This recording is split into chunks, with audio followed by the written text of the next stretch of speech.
Hello, welcome to Krafting Kitty. My name is Erin and it is Friday.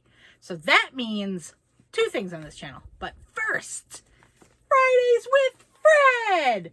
So Fridays with Fred is where we're going through this knitting book. This is the official knitting patterns of Mr. Rogers' Neighborhood, Knitting the Neighborhood.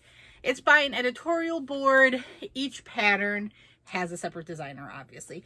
I did kind of look through because I was curious about how many designers. It looks like there's about 5 or 6 different designers. Carla Patrick is the designer for the pattern that we voted on as being the first I would make. She does a lot of the sweater patterns. So we voted and the Beginnings Cardigan was chosen. So this is what I am making.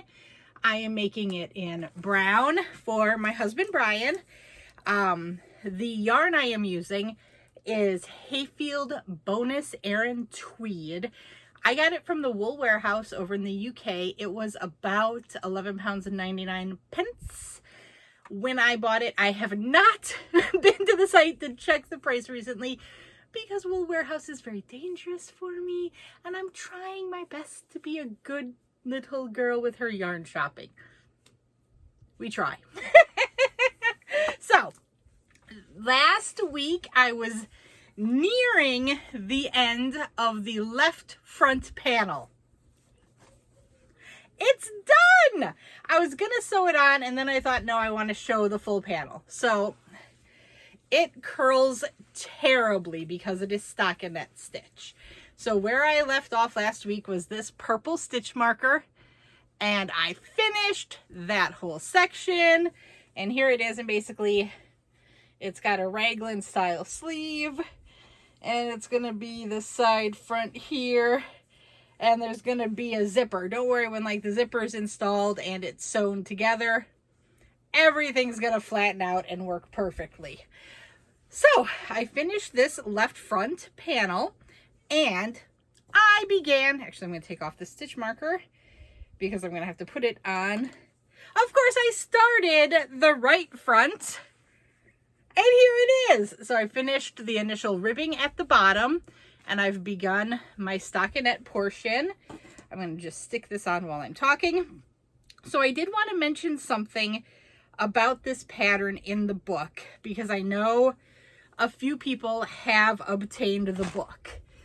If you are working, I don't think anybody's working on this exact pattern, but I want to note it so you guys can annotate your books if you need to.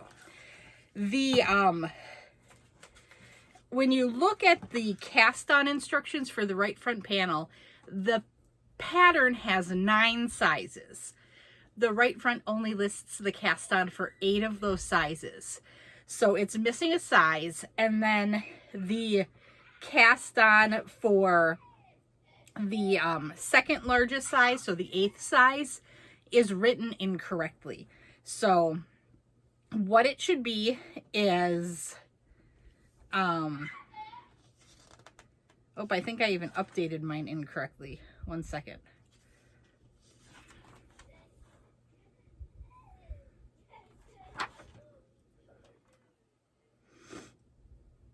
Okay, so something is,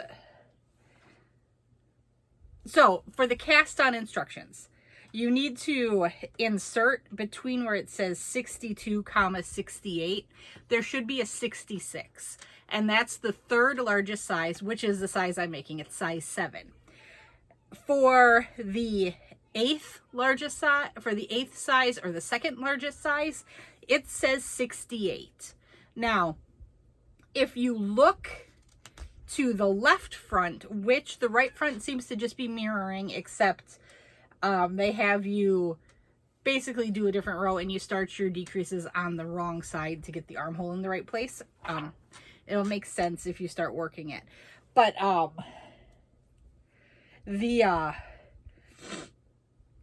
it says 68. If you look at the left front, it has that value at 70. But later on, you decrease and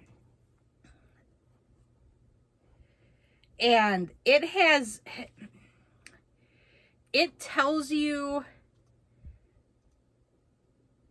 to decrease twice, and it says on the second largest size on the right front, it tells you to decrease for the second largest and the largest size. So sizes 8 and 9. On the right front, I'm sorry, on the left front, on the one we've already done, it does not, it only tells you to decrease for the largest size. The stitch count that they give at the end is correct if you do not do that decrease on the second largest size. So I believe you should change the 68 to a 70 and then not decrease as it says after the instructions for row 2. It says row 2, and then there's a little sentence about decreasing for certain sizes. So I think you should not decrease, but you know, use your judgment there. My gut says don't decrease because there's really no reason why it shouldn't just mirror the left front side. I would show you how I've annotated it, and I hope I've explained it correctly. If you do have the book and you want me to like send a picture, or like if you have any questions, feel free to email me and I will be glad to go through it more specifically. But of course, since it is a paid pattern, I don't want to give away everything, but I did want to get a little warning out there that there is a mistake. Something is wrong with this pattern. It's a minor mistake, and I think you would be fine if you like accidentally decreased. I don't think it would be the end of the world. When we're talking about 2 stitches, it's not going to really change the size of the garment that much. It might alter how your decreases and the raglan shaping happens a bit, but I don't think it's anything you couldn't fudge at the end. I think you could make it look just fine. But like I said, I do think it's important to note that there are no cast on instructions for the third largest size, which is of course what I'm working on. Like I said, I just keep repeating myself, but there we are moving along. And this is the bonus Aran tweed is a 400 gram ball. This is the never ending ball of yarn. I did the entire back panel. I did this left front panel, and I still have a gigantic mass of yarn left. It is amazing. I'll pull it out, but it's very yarn barfy. This is how much I have left. I think I have somewhere between 1/4 and 1/3. I guess I could weigh it and tell you, but this is amazing. I think I'm going to have to break into my second ball, but I don't think I'm going to use that much of it. So I've got to do the right front panel, the 2 sleeves, and then you make the collar separately and sew it on. And that collar is not going to take much yarn. And to me, once I get to the sleeves, like, sleeves go fast for me. So I always feel great when I get to the sleeves. So yeah, we're doing good. We're doing great on this this sweater. I'm very excited. The other thing I wanted to do today is look at my second stitch marker of the day from Miss Ellie Leva, the amazing Ellie. I got her summer set. And like I explained yesterday, I do have her 4th of July set coming to me as well. But I got, with the broken arm, I didn't get to the P.O. box, and I ordered it late from her anyway. But what I'm going to do is I'm going to open a stitch marker a day from the summer set. When the 4th of July set arrives, I'm just going to switch to that one.